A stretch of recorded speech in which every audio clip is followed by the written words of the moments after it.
শাস্তি শুরু এবার জাহান্নামে। যারা দুনিয়াতে আত্মহত্যা করছে, ছুরি মারছে, ও খালি ছুরিই মারবে, বিষ খাইছে খালি বিষ খাবে। যে মেয়েগুলো ওড়নায় গলা পেঁচিয়ে এই আত্মহত্যা, তারা জাহান্নামের রশিতে আর ওড়নায় খালি আত্মহত্যা করতেই থাকবে। যারা স্মার্টফোনের ভিতরে ইন্ডিয়ান নায়িকাদের কোমর দোলানো ডান্স দেখেছে, অশ্লীল ভিডিও দেখেছে, জাহান্নামের গরম শিক চোখের ভেতরে ঢুকিয়ে দেওয়া হবে। যারা মিথ্যা বলতো, ওদেরকে এক লাইন জাহান্নামের ছুরি দিয়ে কুচি কুচি করে জিহ্বাটা কাটা হবে। অন্যের জমি মেরে খেয়েছে এরকম ডাকাই তাছাড়া নাই, 7 জমিন ওর কাঁধে তুলে দেওয়া হবে। এবার ঘাড়ে কর। গিবত করে চগল খড়ি আছে না নাই, তাদেরকে আল্লাহ জাহান্নামের তামা দিয়ে নখ বানায় দিবে, আগুন ঝরবে ওটা থেকে। নিজেরা নিজের গালের গোশত আর বুকের গোশত টেনে কুড়ে কুড়ে খাবে। ওদের ব্যথার চিৎকারে পুরো জাহান্নামটা থারথার করে কাঁপবে।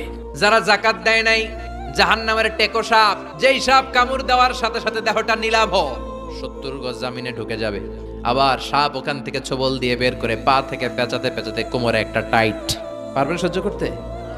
আল্লাহ জাহান্নাম থেকে তুমি আমাদের বাঁচাও।